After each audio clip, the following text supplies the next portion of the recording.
If you can't see the map, it's your own fault because there's lots of room up front. I wish I could have used that when I was teaching. Okay, last week I handed out this sheet, kind of a comparison of the 7 churches from Revelations 2 and 3. You have this sheet with you still? Yep. Anybody need a copy? Was that what you handed out last week? What I handed out last week, yes. Okay, I don't like it. Okay. I was almost going to say, he just said that. I will please They were connect talking. with you if anybody needs it. I'll see you, okay? All right. You gave me yours too. Yeah, mine's in here. Okay, now, all right, somebody, who's got a watch?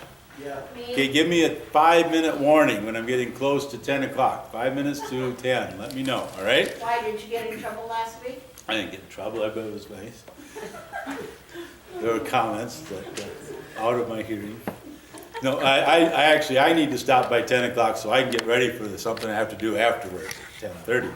All right, but we didn't quite get through all the churches, and you can look at that sheet of paper there as a kind of summary, and we'll talk about them a little bit more today. And I got the question from Chuck Bordeaux, actually.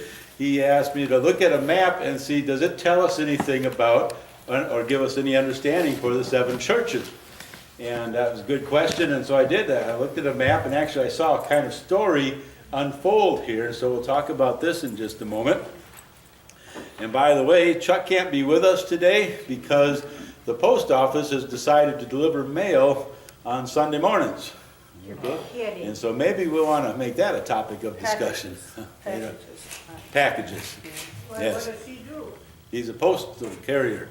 In Pardeeville? No, Portage, I think, now. I did not know that. So they're doing it Saturday morning and Sunday morning? 7 days a week. Oh, really? For the holidays. Yes. I thought they were out of money because no one was sending mail anymore. Well, I don't know. I'm just offering this as an understanding of why Chuck isn't here today. And we can think about that. Okay. Can you kind of see this, what I have here? Yes. Now, if you have a good study Bible, you might have maps of the 7 churches somewhere labeled. But I found what's really helpful is to have a topographical map, one that shows especially the mountains, the valleys, and the coastlines, and you get a story there. It's often noted that the names as they appear in the book of Revelation follow a certain order, okay? And the order would start here with Ephesus, Smyrna, Pergamum, Thyatira, Sardis, Philadelphia, and Laodicea. And so you can see a kind of circuit there, can't you? A little route there. And when I compared this to what the situation was in the churches, I saw an interesting story here. For example, the first thing to keep in mind is, where is Jezebel? Where is Jezebel? Thyatira, right here. Right in between Pergamum and Sardis, isn't she? Okay, so let's go through this.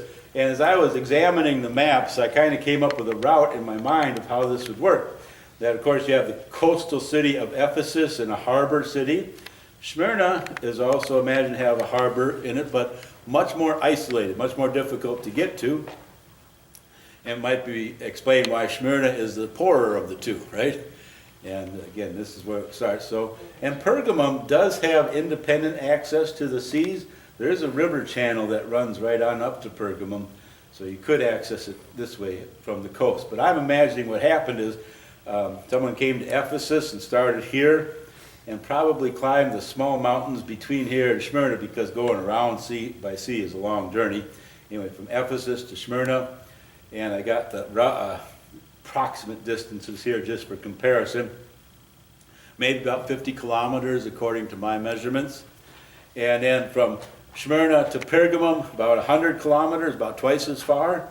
And then from Pergamum to Thyatira, again, 80 kilometers, and Thyatira to Sardis, 60 kilometers. And from Sardis to Philadelphia, 60 kilometers, Philadelphia to Laodicea, They're actually closer, but you got to climb some mountains. So that's how that works. And you look at the story here as it unfolds. Excuse me. I think it helps us understand maybe some of the differences and similarities between the churches and maybe lessons for the present day. Again, it's kind of a clockwise progression. Find a relief map if you want to at home. What I like is this Google Earth, or online you go on, you can just see everything and it emerges. Look at the situation. Again, Ephesus, what? Things are not too bad, okay? Where are things worse? The worst of all. Smyrna is pretty good. Pergamum, Thyatira, and Sardis are the big trouble spots, are they not? And especially where we find that Jezebel. And I'm imagining that probably if there is influence going on between the churches, Thyatira is closest geographically to Pergamum, Sardis, and kind of overflowing in terms of influence there. Philadelphia is way at the end of the valley. And so the last church in the circuit. Okay, things are not real bad in Sardis, so they're not a bad influence on Philadelphia. But where are things worst of all? Sardis? Poor old Laodicea. Okay? He said he couldn't find anything good about that. Nothing good. Nothing. He says neither hot nor cold. And I thought about that. And I thought about a cup of tea. How do we like our tea, right? We like it either iced or hot. Why? It stimulates something, a reaction, a response. If it's neutral, my tea doesn't taste like much, or I don't like to drink it. So they're neither hot nor cold. They're going neither direction. And I think they are the most isolated of the churches. From Laodicea back to Ephesus is a long downhill journey along a river valley. And so they're way out there. And I wonder if that tells us something about the situation going on in the churches, how we influence one another for good and for bad. Do you think Ephesus was the first one? Is that what you're saying? It's the first one that the letters are written to.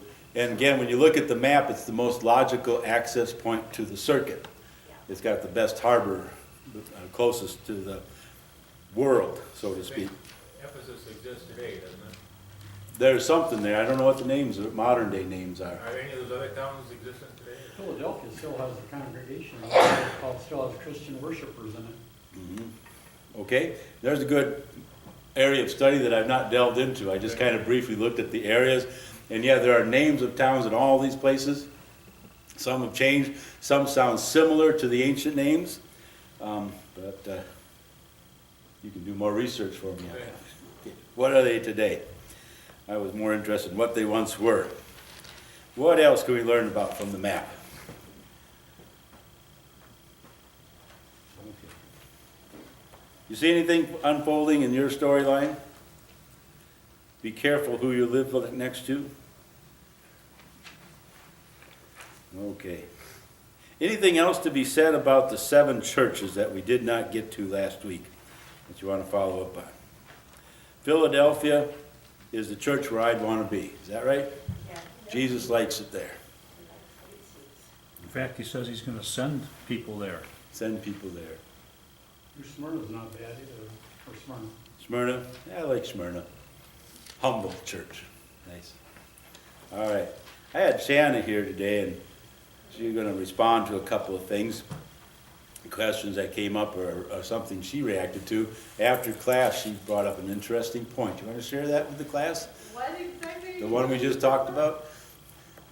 That one? Yes, that one. Okay, We were talking about yeah.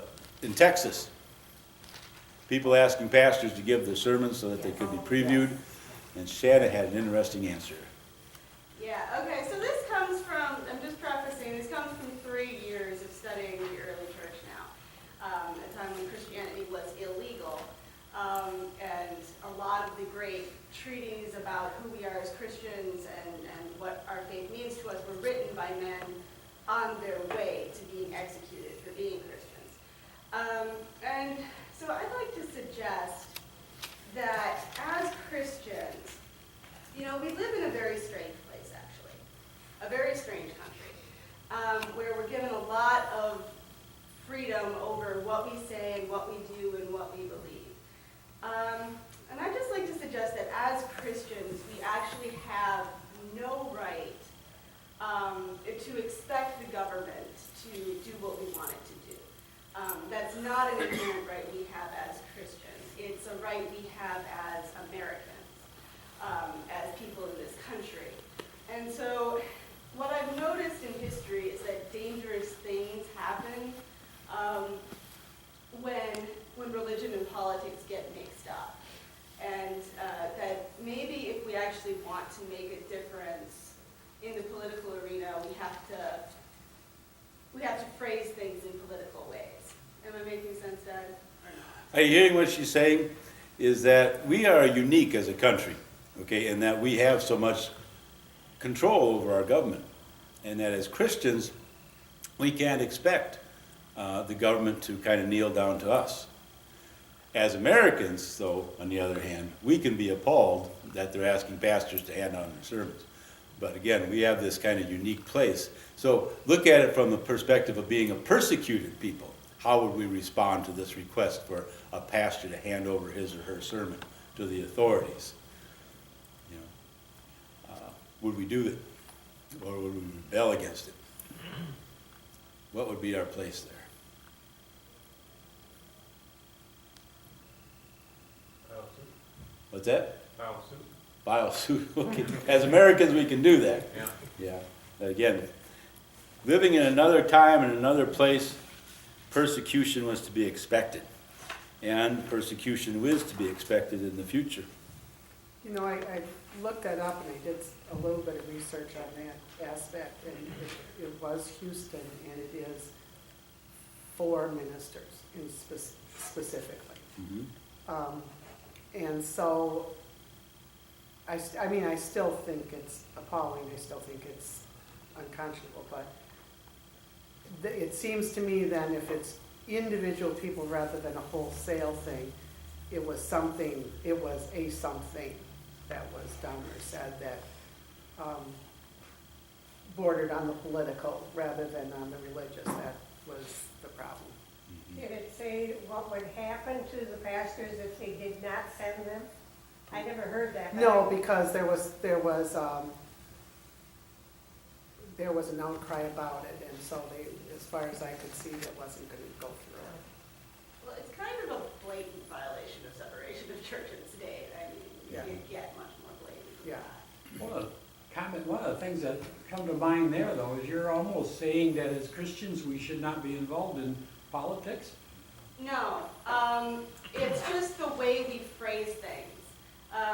For instance, we can't phrase things as, we're Christians and we don't want this. We have to be able to phrase things more like, this is unconstitutional. We as American citizens have these rights that we're not willing to give up. We as American citizens have control over our government and we're not giving that up. And when it comes to separation of church and state, that's not just Christianity and politics, it's all religion and politics. And the issue there is to protect both realms from the other. Because again, bad things happen when the church becomes political and when politics becomes religious. Yeah, and this is, sorry, what's the difference? Church and state, right? Do we have a voice? We have a voice because we're Americans. Does my faith guide my voice? Yes, it does. Can I on Sunday morning preach about who you should vote for at the next election? Only if I agree with you, right? I think if you start going into the government as Christians, you open the door to the government to start coming into the Christians. So I think there has to be a complete divide there. Right? So as an American, I can do one thing. As a Christian, how should I respond to the post office wanting to deliver packages to my home on Sunday morning? What's my response? What can I do? Again, you know, Not send it through the post office. was that? Yeah. So do you see the dilemma that we're in? The dilemma I see Yeah. is in the Constitution, it separates the state from the church. But in no way does it ever state that the church is separated from the state. There is no separation of church and state. That was just a letter that Jefferson had wrote and said there should be. But in the Constitution, all it says is that the government will not dictate a church. It says nothing about the church not dictating anything to the state. Of course, you can't dictate to them because it's a republic, not. And was Jesus political at all? Was Jesus political? Good question, was he? Yes, Jesus also was Yeah, killed. but the because secret- he was political. See, that's kind of the point I'm trying to get at, is that, yes, we have to be political, but we can't expect to be safe if we are. Yeah. And so, I mean, the early Christians were political. They also bowed to the authorities to a certain extent. They only defied the authorities when it was an issue of, I cannot worship the emperor because I am a Christian. Yeah. And at that point, they did that knowing they would die. Yeah. So, But you can oppose moral. yeah, you can oppose things on moral grounds. On moral grounds. Because you can even Because say it's it's your because I faith, am yeah. a Christian. Yeah. You just have no right to expect to be safe or not oppressed. That we have as a right as Americans. Okay. David, you're confused about, Well, I agree that I do not want the state dictating my religion, but are we saying that Annie Gaylor is right? who? Annie Gaylor? Annie Gaylor. Well, I understand your question. Yeah. What, dig deeper. It's not a name I'm familiar with at the moment. Atheist. That's the Okay. person Anti-Christian, that's campaigning to anti-religion. stand out connection between Oh, okay. state and religion.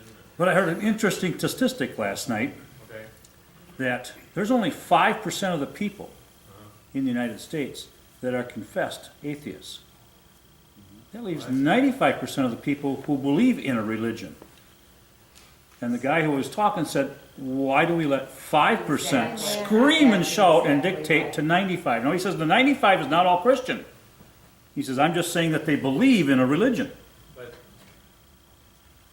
He says so, he says, talk about silent majorities.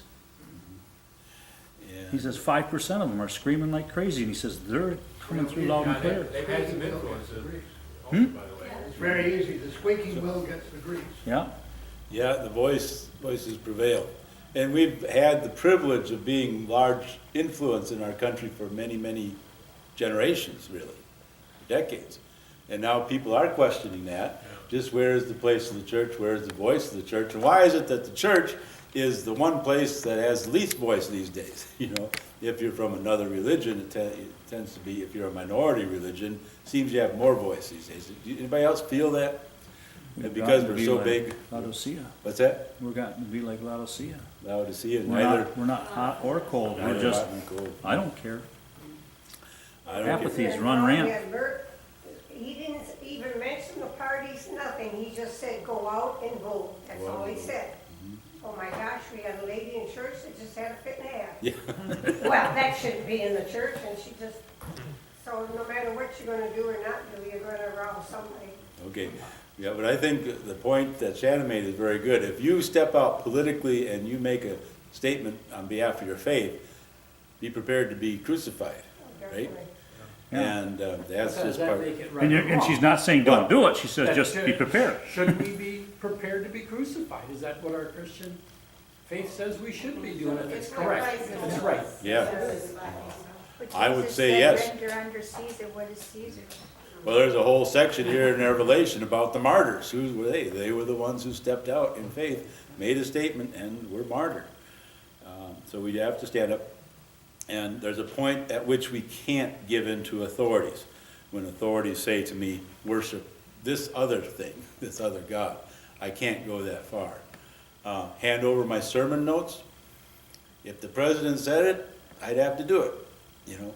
Although you wouldn't get it till Saturday night, midnight, Since when did- but, Well, I If don't under the see that we president, have to everything do has it, to- I don't Yeah. agree with that. I wouldn't do it. no, but, right, but you see, I'd love the president to read my sermons. You know, the more I could get him out there, that'd be great. But it's not, the point is, there's a point in which I bend to authorities, and Jesus tells us that we give in to authorities. We live in this country, and we follow the laws of this country up to the point that they abuse our basic faith understanding. Does that make sense? That's the government interfering with your religion if Uh-huh. it tells you you have to give in. Yes, Okay. and as Americans, we are able to point that out. And the thing is, throughout most of human history and countries of the world today, that does not exist. Yeah. And I'm not saying that's the way it should be. I believe that this country is good, but it's something we have to be aware of, I think. So we can get to a lot of subjects. You know, we fought a war in the East, and our soldiers were not allowed to worship as Christians openly in places like Saudi Arabia. Is that right? Right. So what do you think about that? You know, again, we're in a sovereign nation, following their rules. We're here and we have a unique set of rules. We have unique freedoms here, and so I can speak about these things and not worry about someone coming through the doors and taking me off today, because what I've said already would merit me a death penalty in some nations, would it not? Well, us So- being here would. Yeah, you being here. As long as we In don't the let light our day. nation get to that point. Yeah, as long as we don't let it. So there's a balance there. What do we do about the post office being open on Sundays? Is it even any of my concern? Well, when it takes my members away, yeah. But what do we do? What voice do we really have as Christians in that? You tell me. You know, somebody that had to work almost every Sunday of my whole life, Uh-huh. it's a very difficult choice. It's very difficult. What do? Do you quit your job that supports your family Right. and your society, and go find something that's a tenth of the wages maybe? Right. Or do you say, sorry, I guess I have to go to work? Sure, and that's what people have misunderstood when I'm preaching about the Sabbath. People say, I have to work, and they feel like I'm blaming them for something, but I'm blaming the institutions. I'm blaming the things that have changed, that have taken away our Sabbath day. And those are beyond our power, our control, and your power. You gotta feed your family. And everybody understands Well, that. there's Yes, more to it. Don't forget, it's the government, it's the government, right? right? I would hate for the people that are taking care of my mother to not be able to work on Sunday. Right. You want them to be able to work on Sunday, because they're taking care of your mom at the, And then, you know, when you allow one group to go to, you know, to work on Sunday, then what? Maybe there are some of those people that are, when they get off work, go to his store, Mhm. pick up a gallon of milk or something. You know, what does the book of Revelation tell us about this? I think what it tells us is we're to expect this to happen more and more as we approach the end times. Is that right? Is that what we're reading? Yeah. And so this is something, shouldn't even be surprising to us. Okay, where are we at? Another question Shanna had an answer for was the comment about a missing word in our Bible last week. Anybody remember that one? Work or deeds. Yeah, works or I think deeds. it was John had brought it up. John read it, and he asked the question, what was missing? Works. In the interesting Works. phrase. Works. Yeah. Mhm. There's a phrase, I know you work. So I found it out, some of you may have noticed I left and got my Greek Bible. Yeah. So I guess I'll come up here. Good idea. Please come up here for a second, Shanna, so Okay. everybody can see you. So basically what I found out is that that phrase is not in all of the text that we have, and therefore they left it out. Who understands that? It's a phrase left out of some All of your right. Bibles, is what she just said. So Why? I brought a visual aid because I like visual aids. I don't know if you can see it. It's very difficult. It is very small, and it's very small for a reason. This comes, when you get a text of the actual Greek New Testament, this little paper will come with it. I'm just going to pass it around. In it, you will see a list of little letters, and they're just all in a list, and there are 3 columns. Every one of those little letters that then tells you what century it's from is a text is a different individual text they have found from the ancient world of the New Testament. And every single one of them is just slightly different. It may have a different word, it may not have a word. It's just slightly different from the other ones. So the Bible was handwritten by people, and we have a bunch of different versions of it. Anything else you want to say? Well, I think what she's reminding us of is that we don't have the original copies. Yeah. What we have are copies of copies of copies, okay? And so what happened is during the transmission of these copies, we read the latest one we have, and it has this phrase in it, okay? And then we discover one earlier, and we discover that phrase is not in that earlier copy, all right? So what do we do with that? Well, some people choose then to leave it out, thinking the earlier version is more authoritative. The question I like to ask is, what if this 400 AD copy is actually a copy of one from 200 AD, okay? And it's the 300 AD copy that's wrong. And since we don't have the older text, that's where the question comes in. Which one has the most authority? And so that's why that was left out of there. Often if you look at a footnote, you'll find the phrases there, and it will say, according to this other authority, it also says. Yeah. But often what I find with these controversies is that the added phrase just repeats something we already have written in Scripture, perhaps a highlight. Joe, question? I did some study on this, back then, they didn't have Xerox copies. So Didn't have they Xerox. copied by hand. Yeah, right? They also had an audit system that they used. They counted every I, the crossing of every T, every comma, etc. And when they compare these versions over many centuries, they find that they're almost completely identical because of the audit system. So as you went, for say, from 30 to 50 years back or something like this, they did everything they could to make sure that the copies were authentic from one to the other. Right. Yeah. So there's very little And change over the centuries. a lot of the differences are really like superficial. They'll add a pronoun which isn't necessary in the Greek language, or they'll change the word order, which also doesn't make a difference in the Greek language. And so a lot of the differences in the manuscripts are really not significant at all. Sometimes they add words for clarity, and that's when you get into a gray area. And sometimes they'll subtract words because they don't like it. I mean, they did occasionally do that. But for the most part, the similarity in these hundreds of manuscripts is quite, impressive. Impressive. How do you account for all the translations, though? You go from Latin to Greek to Aramaic to... Yeah, actually they have, on that little sheet that's going around, they have, they account for the Vulgate, the Latin text too.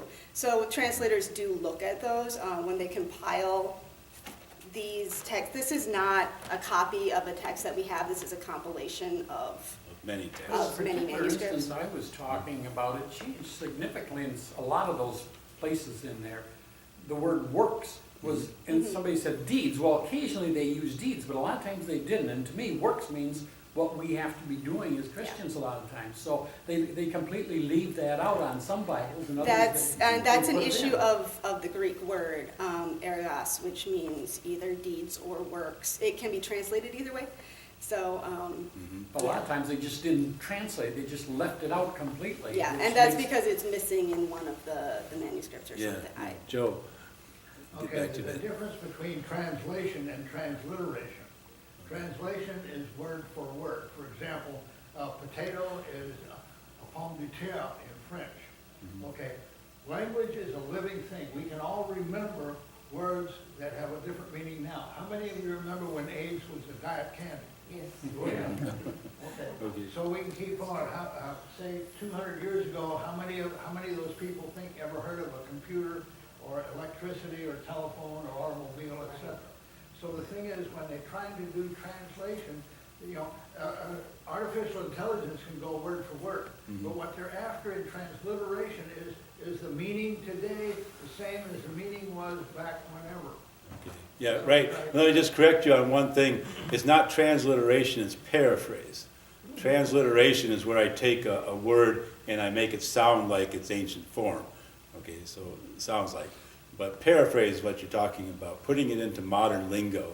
And that's lingo that changes, and this is why we have so many different things. But theologies do bend the meaning. And so you got someone translating the book of Revelation who has a certain theological bent. And I would agree that then they're trying to move us to thinking in one way over another way, and there are different directions we can go. Well, there's another one too. They want to put forth the same idea to what we would understand today as what they meant when they wrote it to begin with, or to the audience to whom they were speaking. Yes, the audience they're speaking to is a point. Yes? Some of the books that come out, that we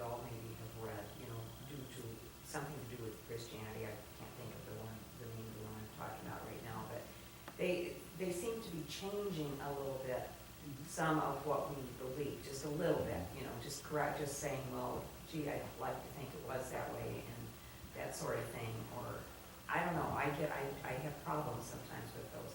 So do we therefore have to be careful about not only what we read, but be careful about the different translations, the new translations that come out in new Bibles that, as we look at, it makes it easier to understand. Right. But where do we know the difference about whether they're correct or not correct? When you go to buy a new Bible, for Yeah. instance. I think you have to be very careful. Bibles will have a certain agenda, and sometimes, you know, it just happens that way. It comes from the translator's perspective.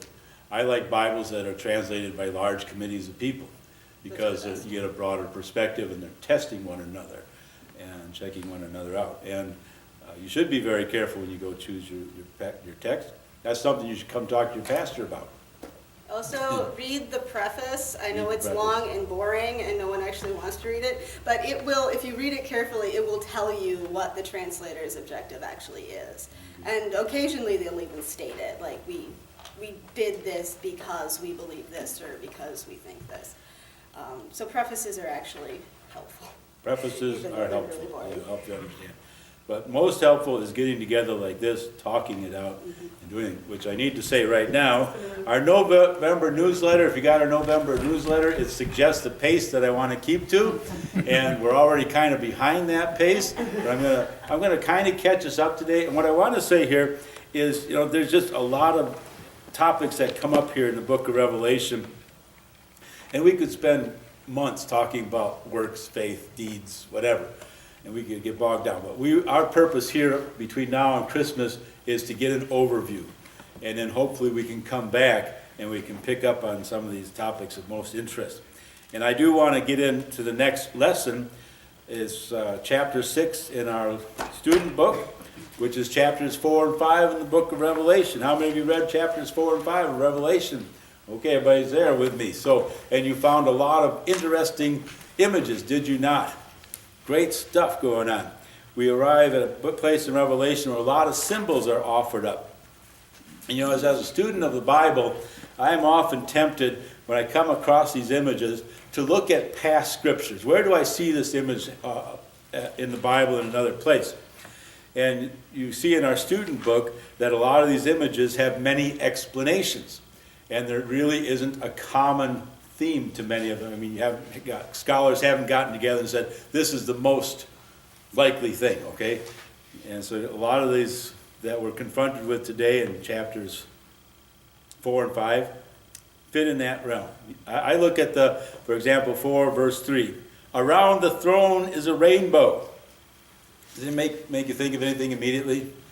What it sends me back to is the Noah story, okay? And God set in the clouds a bow, and every time God sees that rainbow, it's a reminder to God that I will never again, quote, send a flood to destroy all life.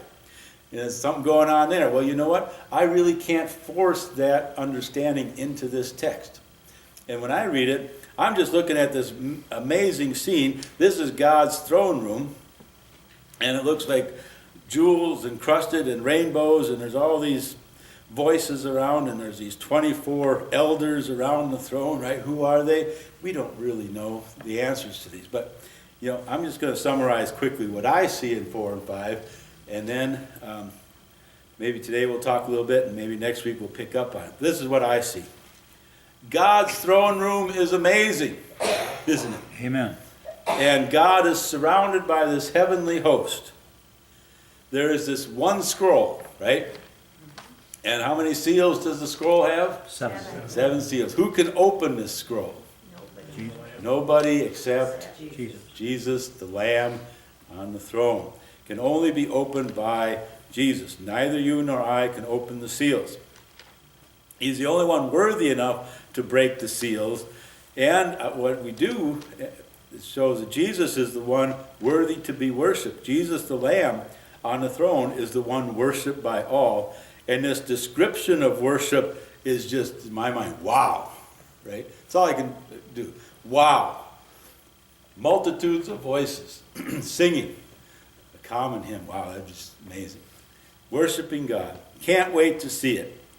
And so now we'll turn to your lesson books and ask you if you highlighted any portions along the way, and then I have a question for you.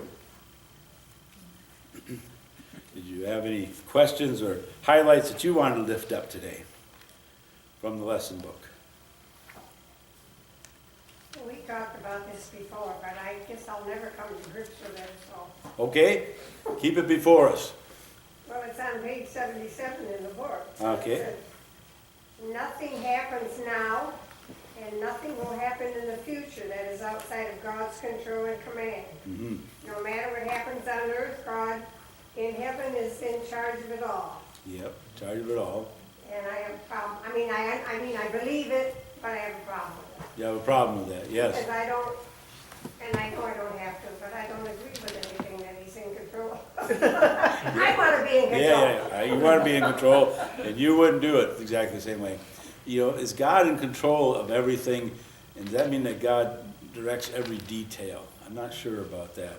I have trouble too, you know, With Satan working on this world, you know, it's. yeah, Satan is at work, and Satan is pulling us one direction or Right, another. So go back to Job. Back to Job. He has a He decision. was allowed to walk, Satan was allowed to walk like, to and fro. To and fro. Right, yeah, And yes. that's hard for all of us. But it's a different thing every day. David? Well, first of all, I share her opinion. But I know when I first started going to school in Menominee, and we were talking about, you know, control, it was a big topic of our study.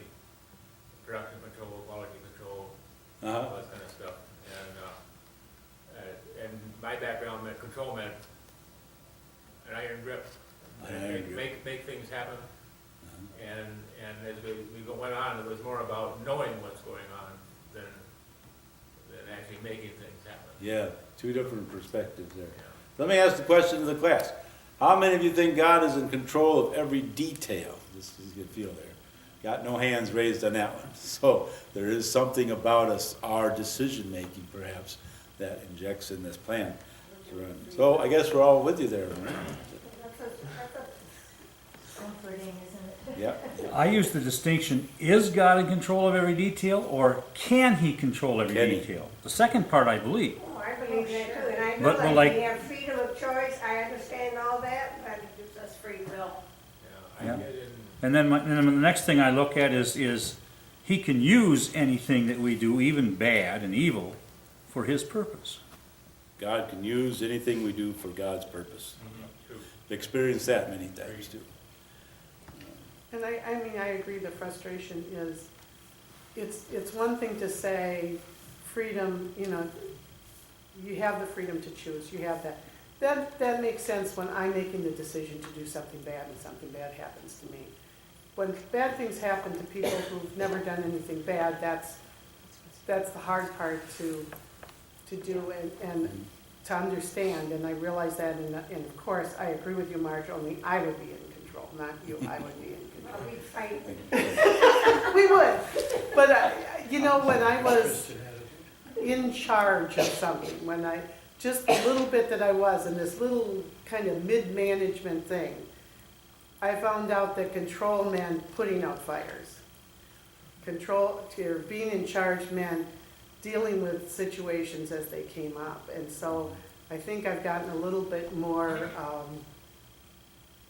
I don't know what's the right word, able to go with the flow, and same thing, how can I fix something? How can I make it come out so it's better than it was before? Yeah, how can you be part of the healing process? Yeah. That's maybe a good question for us to be asking. But you know, looking at it from a different perspective, and I was at the top of a corporation, I'm not. But anyway, the thing is that I had to establish policies and procedures and then delegate people to do and follow up on all these things. So I see that as more of a different way of looking at it than what she is. Interesting. Which way, where is God? Upper management, lower I management? would We think can he's about way that. up Way there. up there. Okay. Somewhere up ahead of you, John. And I'm That going doesn't to take pause too the much. conversation for just a moment here. And this is one of those ultimate questions we'll talk about again, I'm sure. But the question I think that glares out at me from today's text in chapters 4 and 5 of Revelation is that there's this door being opened. Page 76 is where what I saw on page 76 was Revelation 4 and 5 describe John's vision of the throne of God in heaven. That's what I saw. And what I'm wondering is, who else has seen a glimpse of this place? Have you ever seen the door open? Have you seen beyond the door any experiences of being in God's throne room? This is really what we're being directed to today. Just this amazing thing. And at the heart of this amazing thing is the Lamb of God, the scroll, and worshiping the Lamb of God, right? And this is at the heart of Revelation. We are the people who worship God. Yes, Dave? Yeah, one experience I've had, I'm a big fan of Max Lucado. Mm-hmm. And he was supposed to appear in Madison. He did appear in Madison 5 or 6 years ago, I guess. And in the Coliseum. And if you remember, the Coliseum was built with this big wall, circular wall, and then the dome on top of it. And there's seating all the way up to the top of the dome. Top of the dome, yeah. Yeah, or up to the dome. And also appearing with him that night was, the third day was a Christian rock band. Mm-hmm. And one of the things, and the Coliseum was full right up to the top of the walls. And they started singing that song about, Lord, worthy is the Lamb. Worthy is the Lamb. Yeah. The entire Coliseum was singing that. Okay. And if there was an image of thousands upon thousands upon thousands, it was that night. Yeah, that's what you found it there. Right. Very good, very good. Well, we're in our last 2 minutes of class. And again, this is what I wanted to think about. Have you had experiences where the door's been opened? And maybe you want to share one or two of those along the way as we study together. And I'll just pause one more moment. Anything else of great interest or questions that you have about these chapters? We haven't even read them, but I assume you have. Okay. And then next week we will get into lesson 7 in the student book, which should be chapters 6 and 7. Am I right? Yes. Okay. We will move ahead there. I'm going to leave it to you to read those chapters. I'm going to have a prayer with you. Is that all right? Okay. Something else, Joe? Oh, okay. All right.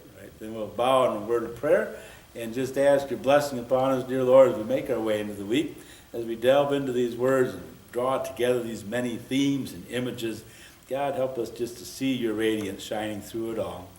And just remind us of who we are. Give us our place and the next step in our path. Lord, bless us today. Bless this study time. Bless all those who couldn't be with us this Sunday morning. And just let your word ring in our hearts, our ears, and our voices. In Jesus' name. Amen.